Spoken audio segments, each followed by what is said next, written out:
the damn thing, cause I do the damn thing. So I guess the damn thing is getting done. I ain't popping champagne, this ain't a campaign. I ain't running, no, actually you should run. No comparing, clearly you can't hang. Such a damn shame, man, you ain't never won. Life ain't a fair game, I'm just an airplane flying through. Maybe you should see if you can get you one. I'm not you, I'm not the rapper to talk to. I don't care about your story or the shit that you walk through. All true, I'm not doing what you all do. I'm the crack in the floorboard that you fall through. Fall to the basement where the concrete caught you. Now the foundation of my frustration haunts you. You can run all you want to. Clearly there ain't nothing here but these four walls. So what you gon' do? That was rhetorical. Check the rhetoric, graph, rapping historical. This shit is hysterical, got a map to the oracle. Kick down the door or two, hijack the track, and I kidnap the world for you. Just snap in store for me, get back. I forcefully push back, get this lyrical. Slap perform for you. Yes, graph just orphan you. I cannot father you. What you ought to do, suck a on the mic and all. Haven't seen anybody in a minute. Everybody thought it was finished, but I was busy getting done.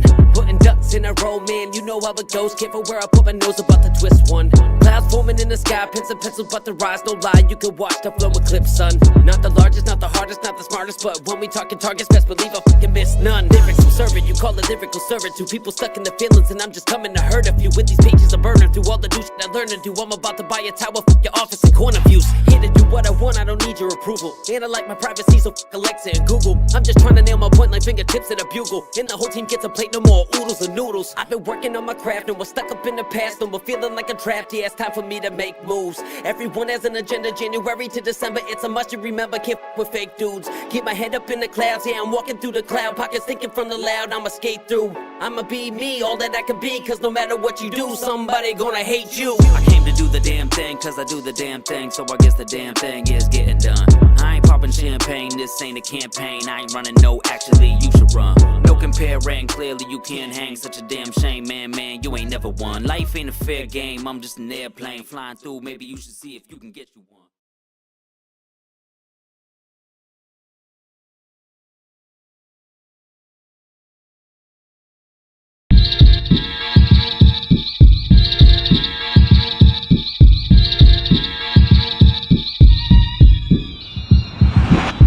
Chambara, chan chan bara bara, chambara, chan chan bara bara, chambara, chan chan bara bara. That's the sound of clashing katanas. All start from Katara, iron's hand harvested from the riverbed, melted into carbon infused tamahagane, burning in the furnace for 3 days straight. Then folded and hammered, repeated.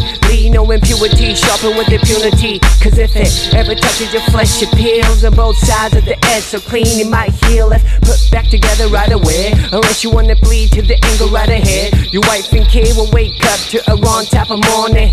This sword is known to make orphans. No rope, just cub left in the wilderness. It's awful, but I wait for his bitterness to come and avenge for his father's death. Keep an eye on my father's threat. Chambara, chan chan bara bara, chambara, chan chan bara bara, chambara, chan chan bara bara. That's the sound of clashing katanas. Chambara, chan chan bara bara, chambara, chan chan bara bara, chambara, chan chan bara bara. That's the sound of clashing katanas. Yeah, the wave pattern along the blazes of clay, heated and cooled to a hard Martin Dyke. Say, in a battle if the sword would have snapped and twined. Bad news for your spine, that's why my builders fought superior. The heart soft and flexible, but the skin tough and durable. The combination is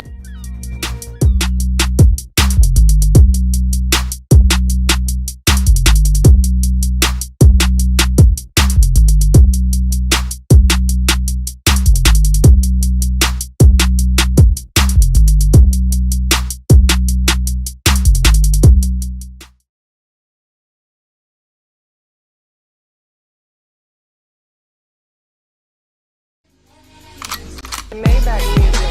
Can anybody out there hear me? Hear me? 'Cause I just wanna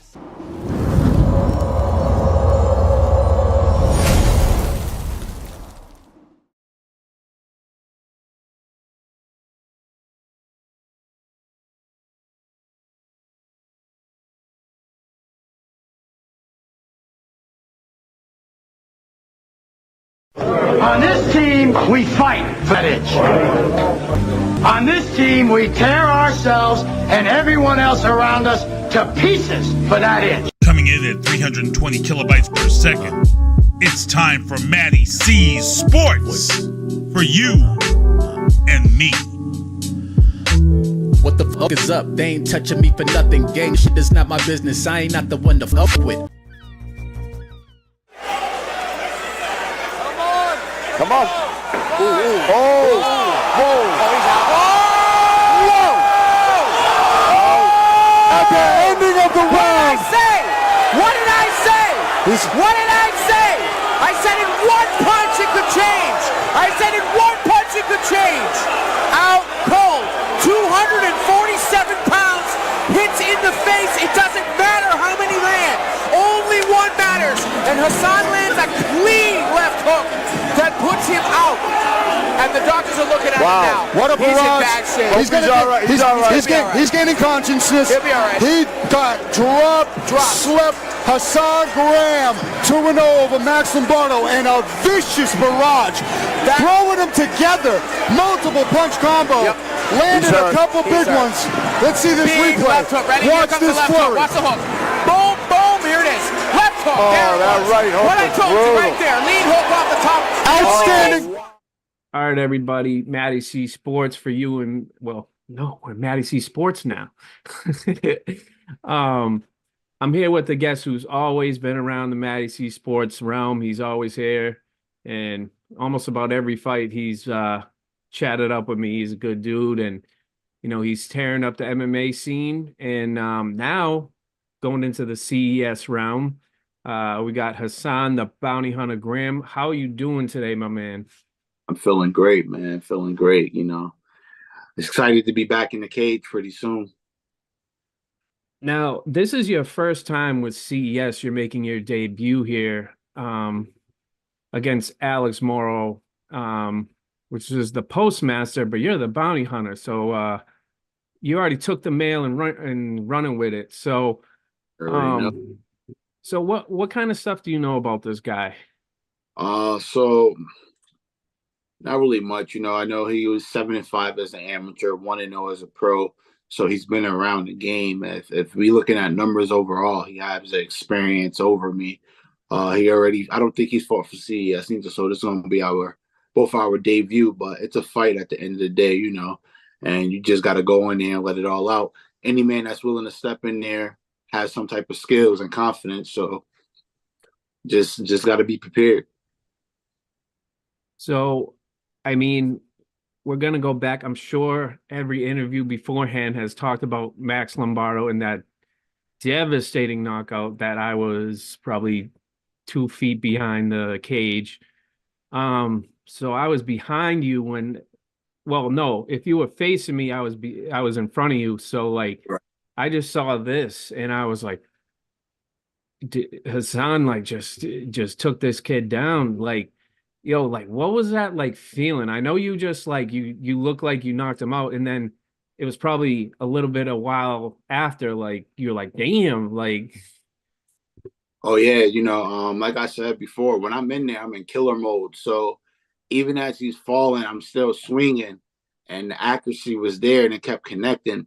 And in the moment, I'm just in killer mode, so I'm not thinking about it. But when I seen him hit the deck and just lay there, I'm like, oh, shit. I might have just caught a body in this motherfucker. So in the moment, it was like a little shock, a little worry, because, you know, Max is a little older, and I do respect Max. That's one of my guys. You know, we worked out together. We trained together. And I was like, damn. But once I seen he was good, I was like, oh, yeah, that was a good one. That's going to do some numbers. That's going to do some numbers right there. Well, the thing I saw the most is, you know, you're concentrating on the fight, whereas I'm the, you know, the podcaster / like fan going to watch you fight. I always enjoy watching you fight. And I'm hearing people like, come on and fucking fight. Come on and do this. For a while, it was, you know, getting used to things and, you know, just going with the moment. And then that happens. So like, for me, being on the outside looking in, it's like, y'all don't know what Hassan Graham can do. And then you performed it. So it's like, you know, like, to me, it was fighting. Like, I consider it fighting, because you never know what the fucking happened in 0.2 seconds. Like, No. so like going into that, did you feel it was boring or is it more like technical? Like you guys were both doing okay with what was going on? So a lot of people don't know the backstory to that fight. Max was actually my first amateur fight ever. So my first amateur fight ever was against Max, and it went all 3 rounds. I knocked him out in the last round, and Max was whooping my ass that first and second round, and then I caught him in the third. And coming into the second fight, I was coming off a loss, about a 2 to 3 month layoff, which normally I don't do. I fight back to back to back, so I had a very slow start. And it was just a slow start. And Max switched his style up. He went southpaw, so it was a little different in there. And I respected the power he had. I respected the whooping he was giving me before. And I gave him too much respect at the moment. So then I just said, fuck it, bite down and move forward. And I walked in on him and got that knockout. So it was a respect thing. I respected him overall. And also, I feel like a lot of people in attendance knew who I was. So they're a little spoiled. They're used to the hands coming quicker. They're used to the big punches and knockouts. So they was a little spoiled. But we got the job done. We gave them what they wanted at the end of the night. For sure, for sure. And then the media started going around and that thing was viral very quickly. Oh yeah, it went crazy. Yeah, and I mean like then you started probably getting them DMs right there going, "Hey, like oh yeah. Yo, I need to talk to you real quick, bro." Like it definitely went crazy, offers the fight over here, offers the fight there. Just crazy people just reposting it. The numbers went crazy. Shit, I wish I got paid off it. That's how crazy it went. Exactly, bro. Like that thing pops up occasionally, and I'm like, "Yep, I was probably 3 feet behind that." Like, yeah, that was. So to see it live compared to like a video, it's like the devastation there was crazy because everybody went stone cold silent for a minute. And then, like you said, he got up and they're like, "Yeah, all right, Hassan, like just took the dub right there." I mean, when you shut the building down and make them go quiet, that's a different feeling. You normally hear the excitement, but when you take the breath away and they can't speak, that's shocking. That's like, oh yeah, I done shut this shit down for real. And it doesn't happen often. Right, exactly. Especially in Plymouth Memorial Hall. You gotta do something devastating to get that along the lines.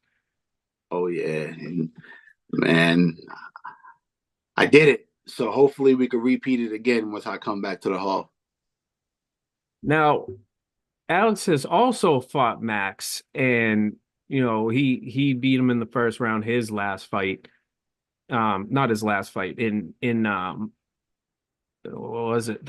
His third. That was his first pro fight. Yes, his first pro fight. So it's like this whole circle just revolves around. I mean, as we all know, heavyweights it's a shortage around here. So yes, absolutely. You're gonna bump heads. You're gonna bump heads with a lot of heavyweights, even if you don't plan on fighting a guy. It's hard to duck heavyweights around in the area. It's even hard getting heavyweights fights other places because heavyweights, they don't want to lose. At heavyweight, 3-0, 4-0, 5-0, you can get that call. So people don't want to fight another dominant heavyweight. Al Morrow is a dominant heavyweight. If you watch his style, watch how he fights, he comes forward, he put the hands on you. It's gonna be a banger. It's a big test for me, I feel like, and take this one on 2-3 more wins. Hopefully I get that call again, and that's the plan. I plan on having a big year, fighting a few big names, and shoot for the moon. That's what's up, man. And you're going into CES, which you haven't done before. How has the CES community treated you, such as Jimmy Birchfield Sr., Jr., and I don't know if Pat Sullivan, all those guys. How have they treated you coming into this fight? Oh, so far so good. I only been dealing with Pat. That's the contact guy that me and my team been dealing with, and everything's been smooth. The first opponent backed out. They let us know right away. And then they had another opponent right behind them within minutes. So everything's been good. Now I just got to go there, perform. I'm just happy it's a little closer to Springfield. I get to bring a bigger crowd and have more family there for this event. And I mean, you got some Cage Titan fighters coming into it too. You got Pat Casey coming. Unfortunately, Jay Perrin's opponent dropped out. Jorgen De Castro's coming. I mean, you're on a stacked card already, so it's great to see that you guys are all going over there and, expanding slowly New England. So, I mean, besides CES as a whole, like, do you plan on like going more out of your realm of New England, like, fighting in New York or going to the Midwest anywhere? Or is it just like wherever I got to collect the bounty, I'm going? It's wherever. Since I started fighting, I've been trying to take that advantage and travel. They paying for it. Shit, I go to Kentucky and fight. It doesn't matter to me. I'm down to go anywhere and fight any promotion, fight whoever. It's an experience. I'm enjoying everything. It's just, I'm having fun with it still. Like I said when I first came in, as long as I'm having fun, I'm gonna do it. If they give me a call to come to fucking Canada right now and fight, I take the trip. It doesn't matter where it's at. A fight is a fight, and I'm down. I'm cool with FLA up in Canada, so let's see if they could try and do something for you. Tell them about the legend Hassan Graham. For sure. So this is another one since you got the dad gang hat on and all that stuff, bro. So like, how is it, having the lifestyle of an MMA fighter to also, transition to dad like right after that? Like how do you manage like both ends? Because I know it's extremely hard to take the time for MMA and also be a father or mother, whichever it may be. It's more motivating now because I can honestly say I was playing around with MMA. I'm doing it for the fun of it. I'm doing it because, like I said, I'm having fun. You can't just go anywhere and beat someone up and get paid for it, stuff like that. But now it's motivating. And that PFL let me see, and it's money in the game.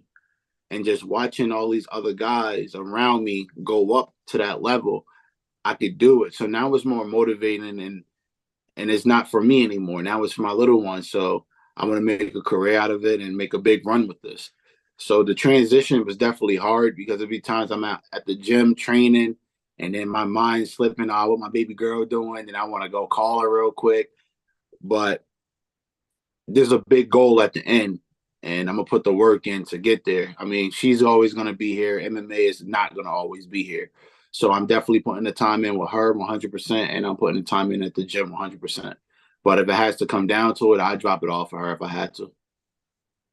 That's my man right there. I respect that. And I've talked to a lot of fighters with kids and stuff, and they find a way to put the MMA training and boxing training into their schedule. But like you said, at a drop of a dime, it doesn't matter. You're going to your kid first, and I respect the hell out of that. So much respect to you for that. 100%. Shit, now, she's in the gym with me already. Yeah? Oh, 2 months years old. She's in the gym already.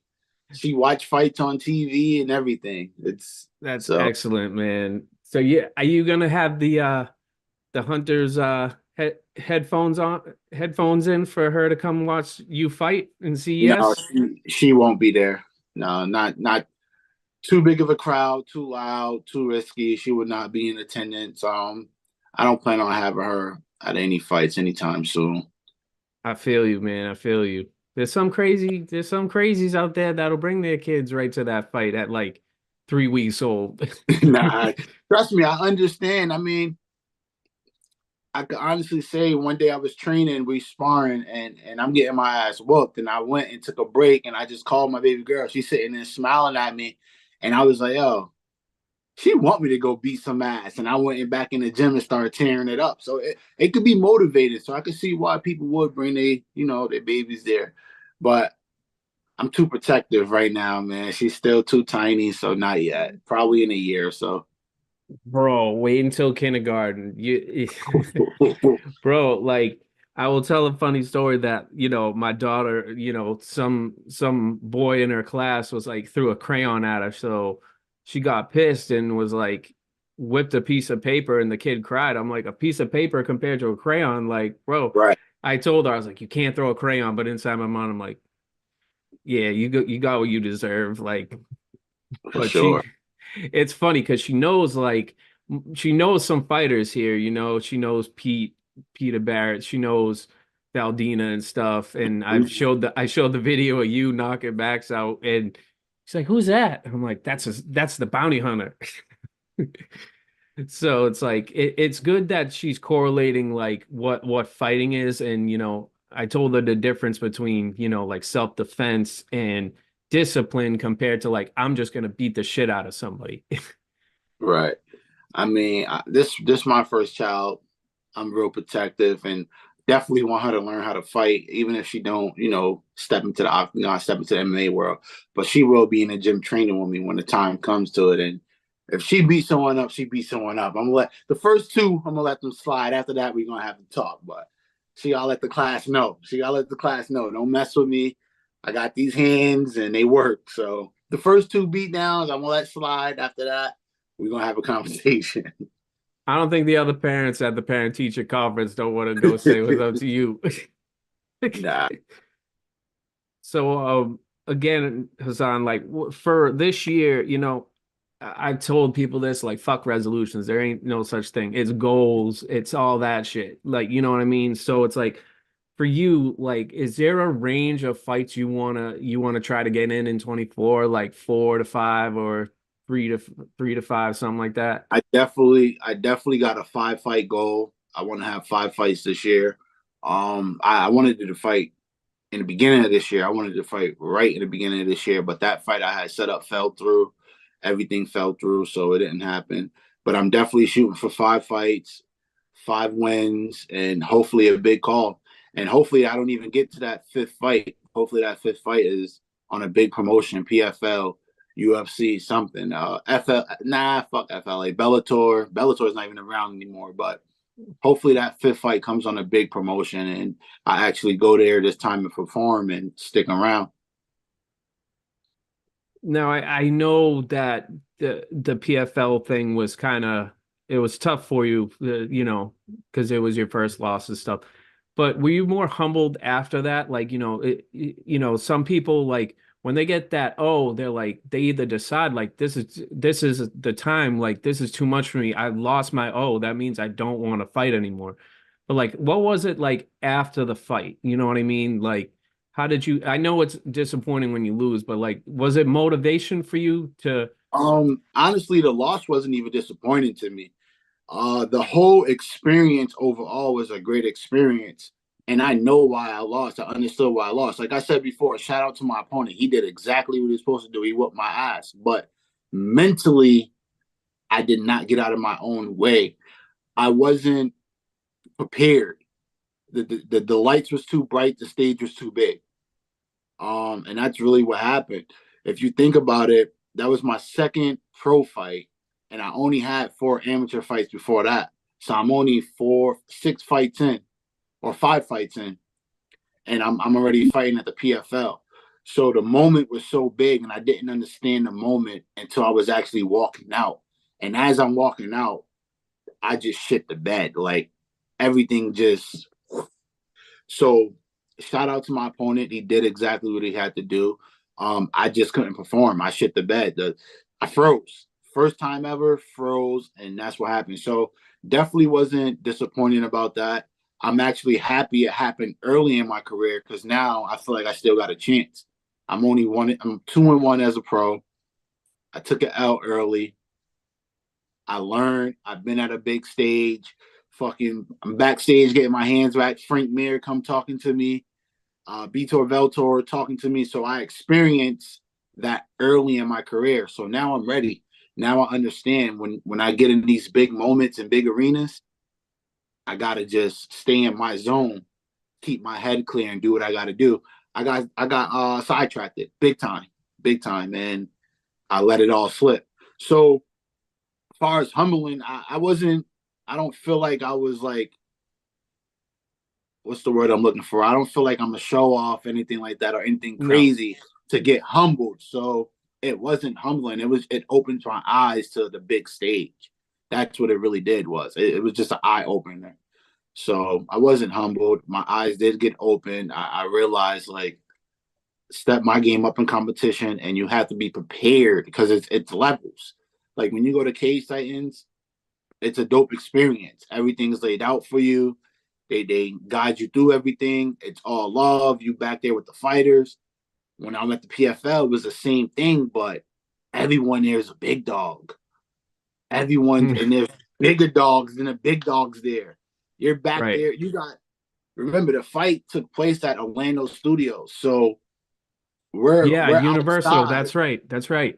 Yeah, we're outside and we're seeing actors that I see on TV are walking around like it's normal because they're shooting movies and other screens and stuff over there. So all that blindsided me completely, and I focus.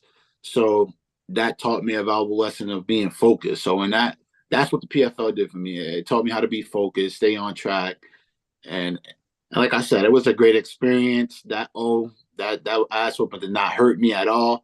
All it taught me was I'm able to take an ass whooping and get up and keep going. So that's what it taught me. And it just made me more, I'm more excited, man. I took a beating. I definitely didn't fold, I feel like, in that fight. I got stuck on the bottom. I took all the hits. I got up, went out that night, faced all beat up. If you got me on social media, I posted a clear picture of my face, showed the world. I wasn't going to talk about it. I like you say it. Oh, listen, I have no shame in my game at all, man. Like I told my coaches the other day, we don't shy from nothing. We don't hide from nothing. If it happens, it happens. Social media is everywhere. You can't hide nothing. Like I said, it was a great experience. I posted my face the next day. Didn't wait days after. I remember that. It was the next day. I big and black. Shit, I look at that picture all the time and say, never again. I'm gonna whoop some ass. So yeah, it was a great experience. I'm glad it was, man, honestly. And now you're fighting at Foxwoods that has had some legendary shit like Mickey Ward and Gotti, like big ass fights, like boxing. And now it's like, now we transition to the MMA part, and then we're going to see more of that. Like, and you're on a card that is going to be contributing to, this is Hassan Graham's debut. And who knows, you get a title fight in CES, So I mean, the first title I got to get at Cage Titans. I'm coming for that title. That's the first title I got to get. I know there was some silly media that was saying, so this person called you out, so this person called you out. Like I don't believe in that, and like I'd rather it be like someone like you saying, "This is who I want," or is it kind of like whoever holds the it's not for you, like you want to fight somebody in the heavyweight division, obviously for Cage Titans. Like, is there somebody you want to like? Do you want to go for the champ right now? Whoever got the title, it doesn't matter to me. Whoever got the title, I feel like right now I'm 2-1. Get another win, 3-1. If who has it right now? If Marsh still have it, I fight Marsh.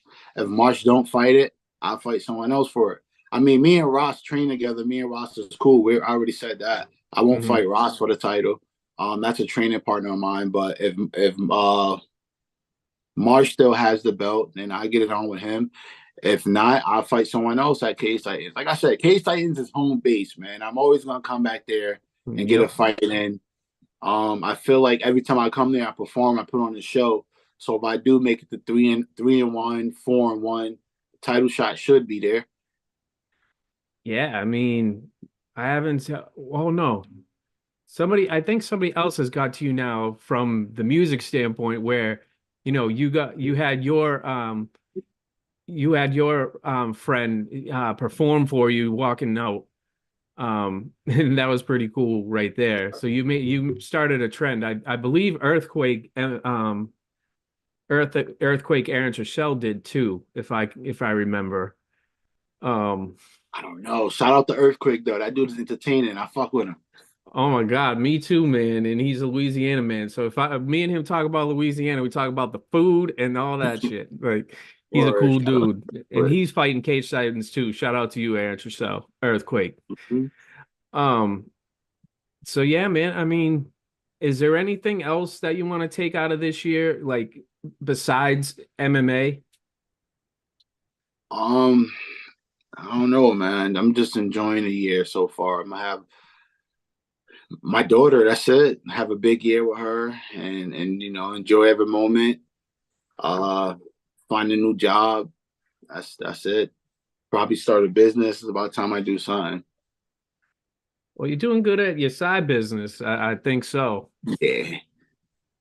Side business don't move fast enough for me, man. If I could go into a fight, have a fight, and walk out of that fight healthy, I'll fight again next month. But promotions don't like to book it that way, back to back. So it's kind of rough. Like, I'd rather fight back to back. I don't like sitting around waiting. For sure. So yeah, man, I appreciate you coming on the show, Hassan. And I'll always be a fan of yours. And I was number one to get the interview, so I still keep that in there. Is there any shout outs you want to give out, or are you doing any sponsorship activities with anybody that just shout out to all my sponsors. They all know who they are. Shout out to my sponsors. Shout out to Underground MMA helping me out this camp. Shout out to G&G. Shout out to Springfield Society. That's all the gyms I train at. And let's pack the house February 23rd, Foxwoods. Let's get it. Yeah, for sure. And actually, in Underdog, Justin Valentin is fighting for, which is now the main event, against Mitch Raposo. Oh, that's the main event. I believe it is the main event. That is unconfirmed. Cage Titans, I am not doing your job. I'm just saying, I'm guessing it's the main event. But that's not that main event. I thought someone stepped in for Giannetti. I thought Cam stepped in. I didn't hear any news about that. So you might have got the news before I did. No, I thought I seen a post. I don't know, man. There's posts all over the place right now. You're right. But so I'm glad you're training with good peoples. And Erica Valentin actually just won her title at was that Reality? Yeah, Reality. That was at Reality. Shout out E3. She did her thing. E3 is what's up. She's well known around here, man. Oh, for sure. But yeah, so of course, Hassan, where can everybody follow you at, bro? Follow me on Instagram at Hassan Graham. The same on Facebook, Hassan Graham. Twitter coming soon.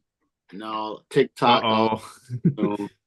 Man, I'm big on social media, but I'm not that big on it. But I need to get those followers up, so add me. For sure.